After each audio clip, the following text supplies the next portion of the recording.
Hello everyone, welcome back to our 30-day video series on Union Budget of India 2024 to 2025 और आज है day number 2 और आज हम लोग डिस्कस करेंगे कुछ की हाइलाइट्स जो कि यूनियन बजट में दिया हुआ है। तो सबसे पहले economic growth and recovery, government ने क्या प्लान किया कि कितना इकोनॉमिक ग्रोथ हमारे देश का होने वाला है, हमारे इंडियन इकोनॉमी का होने वाला है। अगर मैं बात करूं तो गवर्नमेंट ने एक्सपेक्ट किया है कि ये साल हमारा इकोनॉमिक का ग्रोथ 7.5% होगा। अगर मैं इसको कंपेयर करूं पिछले साल से तो पिछले साल गवर्नमेंट ने एक्सपेक्ट किया था कि 6.8% का ग्रोथ होगा इकोनॉमी का, लेकिन आप लोग जान के हैरानी करोगे कि पिछले साल 7% का ग्रोथ हुआ था। मतलब जितना एक्सपेक्ट किया था उससे भी ज्यादा हमने ग्रो किया हुआ था पिछले साल। और एक बात और जान के आपको हैरानी होगा कि इंडिया का इकोनॉमिक ग्रोथ वर्ल्ड के इकोनॉमिक ग्रोथ, वर्ल्ड के अदर कंट्रीज के इकोनॉमिक ग्रोथ के कंपैरिजन में इंडिया का इकोनॉमिक ग्रोथ सबसे ज्यादा हाई है। जहां पे दूसरी कंट्रीज इकोनॉमिक ग्रोथ नहीं कर रही है, जापान जैसी कंट्री इकोनॉमिक ग्रोथ नहीं कर पा रही है, उनका नेगेटिव में इकोनॉमिक ग्रोथ जा रहा है और इंडिया का 7.5% का प्लानिंग है। तो ये एक बहुत बड़ी बात है कि इंडिया इतना ज्यादा ग्रो कर रहा है। आगे अगर मैं बात करूं, इकोनॉमिक ग्रोथ करवाना है तो हमें क्या करना पड़ेगा, जीडीपी को बूस्ट करना पड़ेगा। जीडीपी क्या होता है? जीडीपी होता है gross domestic product. Gross domestic product मतलब पूरे इंडिया में कितने रुपीस का गुड्स एंड सर्विस प्रोड्यूस किया जा रहा है पूरे साल भर में, उसको जीडीपी बोलते हैं। अगर जीडीपी बढ़ा तो ऑटोमेटिकली इकोनॉमिक ग्रोथ हो जाएगा और जीडीपी बढ़ाने के लिए हमें कुछ सेक्टर्स को क्या करने पड़ेंगे, प्रमोट करने पड़ेंगे, उनके ऊपर कुछ इन्वेस्टमेंट करना पड़ेगा, उनको कुछ इंसेंटिव देना पड़ेगा।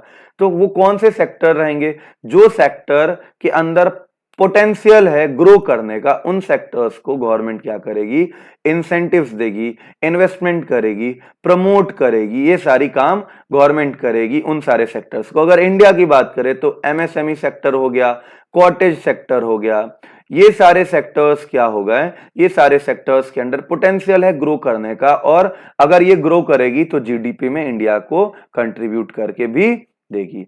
अगर मैं टैक्स रिफॉर्म की बात करूं तो इंडिया का कुछ पर्सनल इनकम टैक्स स्लैब इस साल कुछ इस तरीके का दिखता है, जहां पे 0 to 3 lakh there will be no tax. अगर मैं बात करूं 3 से 7 लाख रुपीस के ऊपर 5% टैक्स लगाया जाएगा, 7 to 10 लाख रुपीस के ऊपर 10% का टैक्स लगाया जाएगा, 10 to 12 लाख के ऊपर 15% का टैक्स लगाया जाएगा, 12 to 15 लाख के लिए 20% का टैक्स लगाया जाएगा और मोर देन 15 लाख के इनकम के ऊपर 30% का टैक्स लगाया जाएगा। अगर मैं कंपैरिजन करूंगा तो ज्यादा बदलाव पिछले साल से नहीं हुआ है। पिछले साल अगर मैं बात करूं यहाँ पे 3-7 के बदले 3 to 6 लाख था और रेट सेम था। अगर मैं बात करूं यहाँ पे 7-10 के बदले वहां पे 6 to 9 था और स्लैब रेट मतलब टैक्स का रेट सेम हुआ करता था, मतलब जितना अभी है। यहाँ पे अगर मैं बात करूं तो यहाँ पे क्या था, 9 to 12 और टैक्स का रेट सिमिलर 15% हुआ करता था। अगर मैं यहाँ पे बात करूं तो यहाँ पे same as it is 12 to 15 lakh और 20% का इंटरेस्ट रेट। और अगर मैं 15 लाख के अबव के ऊपर बोलूं तो भी 30% पिछले साल भी था और ये साल भी 30% है। मतलब देखा जाए तो कुछ 3 से लेके 12 लाख के ऊपर चेंजेस किया गया है स्लैब में, इंटरेस्ट रेट में, बाद बाकी और किसी चीज के ऊपर कोई चेंजेस नहीं किए गए। और वो भी जो चेंजेस है ना वो एकदम माइनर चेंजेस है। तो मेन चेंजेस कहां पे किया गया है सर? तो आप लोगों को पता होगा कि एक स्टैंडर्ड डिडक्शन मिलता है आपको, जितना टैक्स लाइबिलिटी रहता है उसके ऊपर आपको कुछ एक डिडक्शन मिलता है, आप बोल सकते हो एक तरीके से डिस्काउंट मिलता है, जो कि पिछले साल तक 50,000 रुपीज का था और ये साल 75,000 रुपीज तक का हो गया है। अगर मैं बात करूं और एक इंपॉर्टेंट टैक्स के ऊपर गवर्नमेंट ने अपना रूल दिया है, कुछ चेंजेस लाए, जैसे कॉर्पोरेट टैक्स एमएसएमईज। एमएसएमईज क्या होता है? Micro small medium enterprises.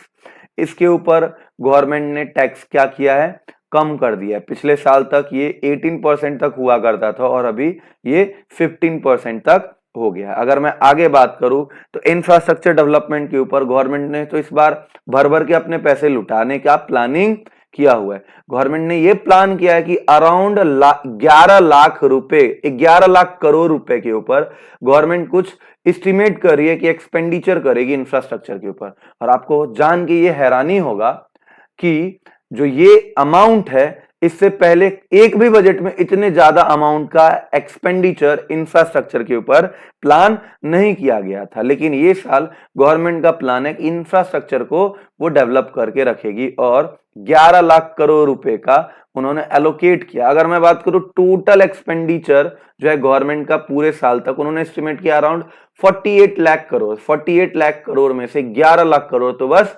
Infrastructure development में ही दे दिया। अगर मैं कंपेयर करूं पिछले साल से, तो पिछले साल इसका अमाउंट 8 लाख करोड़ था, जो कि इस साल 11 लाख करोड़ है। ठीक है, अब अगर आगे अगला पॉइंट देखें तो गवर्नमेंट ने कुछ प्रोजेक्ट्स के ऊपर डिस्कस किया है, जैसे कि ट्रांसपोर्टेशन के ऊपर गवर्नमेंट ने बोला है कि 500 न्यू हाईवेज बनाए जाएंगे।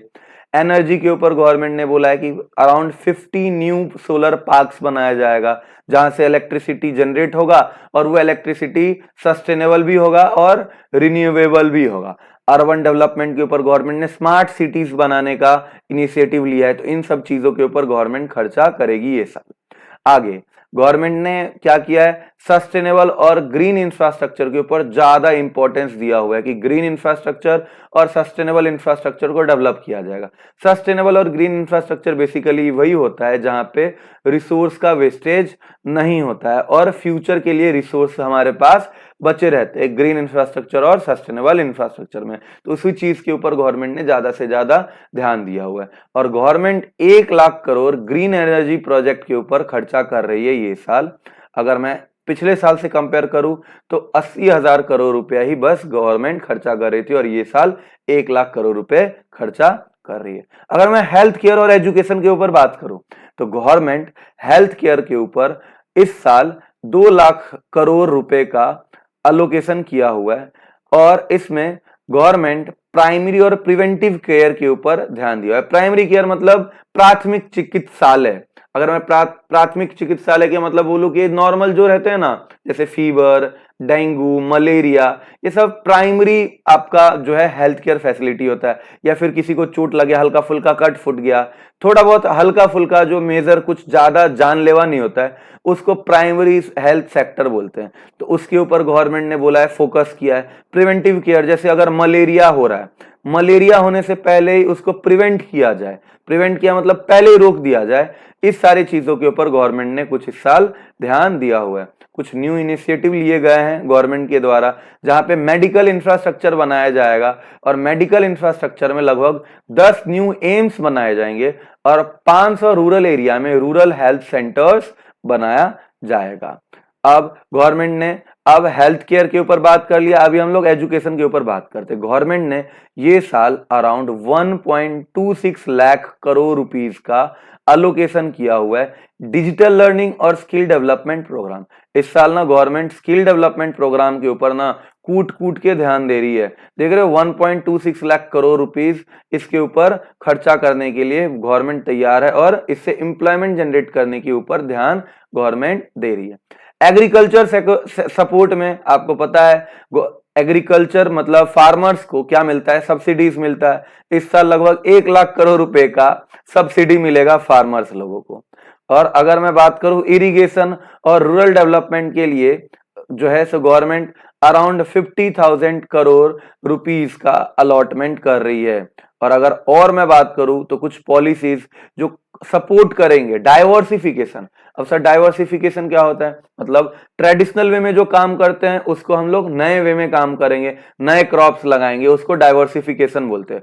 और सस्टेनेबल फार्मिंग मतलब कि हम जो लैंड यूज कर रहे हैं उसके ऊपर भी कोई डैमेज हमको नहीं करना है और सस्टेनेबली करना है, मतलब फ्यूचर के लिए भी वो रिसोर्स हमारे पास बचा रहना चाहिए। तो वो सारी चीजों के ऊपर जो है गवर्नमेंट अलोकेट करे अराउंड ₹20,000 करोड़। अगर हम आगे डिस्कस करें तो गवर्नमेंट ने डिजिटल इकोनॉमी और टेक्नोलॉजी के ऊपर भी बहुत ज्यादा डिस्कस किया इस साल के बजट में। उन्होंने इनिशिएटिव लिया है और उन्होंने डिजिटल पेमेंट को प्रमोट किया है। डिजिटल पेमेंट मतलब जो यूपीआई वगैरह होता है ना, ऑनलाइन बैंकिंग, ये सब होता है ना, इसको हम लोग डिजिटल पेमेंट बोलते हैं। और फाइनेंशियल इंक्लूजन के ऊपर तो ध्यान दे ही रही है। जब से ये मोदी गवर्नमेंट आई है ना, तब से फाइनेंशियल इंक्लूजन मतलब सबके पास बैंक अकाउंट होने चाहिए, सब लोग बैंक में अपना अकाउंट बनाए, वहां पे डिपॉजिट करे, लोन लेना है तो वहां से लोन ले। इस चीज के ऊपर गवर्नमेंट, मतलब अगर मैं बीजेपी गवर्नमेंट की बात करूं तो ये उनका क्राइटेरिया ही था, ये उनका मैनिफेस्टो ही था, और अभी तक वो उस चीज के ऊपर काम कर ही रही है। और गवर्नमेंट अराउंड 30,000 करोड़ रुपीस का यहाँ पे एक्सपेंडिचर कर सकती है ये साल। अगर मैं कंपेयर करूं प्रीवियस ईयर से, तो प्रीवियस ईयर 25,000 करोड़ रुपीस का उन्होंने अलोकेशन किया हुआ था। अगर मैं बात करूं ना, तो टेक स्टार्टअप और इनोवेशन हब, जहां पे कुछ इनोवेटिव चीजें हो रही, कुछ नई चीजें हो रही है, उन चीजों के ऊपर गवर्नमेंट क्या कर रही है, ₹10,000 करोड़ का एक्सपेंडिचर प्लान कर रही है। और अगर मैं कंपेयर करूं प्रीवियस ईयर से, प्रीवियस ईयर के बजट से, तो इट वाज ₹7,500 करोड़। अगर मैं आगे बात करूं तो गवर्नमेंट अब जहां पे ऑनलाइन सिस्टम होगा, डिजिटल इकोनॉमी बनाया जाएगा, वहां पे तो फ्रॉड जैसा कि साइबर सिक्योरिटी का इशू आ जाएगा। तो इस वजह से गवर्नमेंट साइबर सिक्योरिटी अच्छा देने के लिए, प्रोवाइड करने के लिए, डिजिटल इंफ्रास्ट्रक्चर बनाने के लिए, जहां पे ज्यादा से ज्यादा सिक्योरिटी रहे, मतलब वहां पे कुछ डेटा लीक ना हो जाए, इन सारी चीजों के ऊपर ध्यान देने के लिए गवर्नमेंट ने 15 करोड़ रुपीस का अलॉटमेंट किया है। और अगर मैं पिछले साल के बजट से कंपेयर करूं तो इट वाज 12,000 करोड़ रुपीस। अब अगर हम सोशल वेलफेयर और एम्प्लॉयमेंट के ऊपर बात करें, तो इस साल गवर्नमेंट ने सोशल वेलफेयर और एम्प्लॉयमेंट के लिए क्या किया है कि अराउंड 50,000 करोड़ रुपीस का एक्सपेंडिचर करने का प्लान किया है। मतलब इसमें गवर्नमेंट क्या करेगी, सोशल वेलफेयर मतलब क्या करेगी, जो वल्नरेबल पॉपुलेशन है, वल्नरेबल पॉपुलेशन मतलब वीक पॉपुलेशन है, कमजोर वर्ग के लोग हैं, उन लोग के ऊपर गवर्नमेंट क्या करेगी, खर्चा करेगी। जैसे कि 50,000 करोड़ रुपीस का खर्चा करेगी। कंपेयर करो प्रीवियस ईयर से, तो इट वाज 40,000 करोड़ रुपीस। अगर मैं आगे बात करूं तो गवर्नमेंट जॉब क्रिएशन को लेके तो इस बार बहुत ध्यान दे रही है।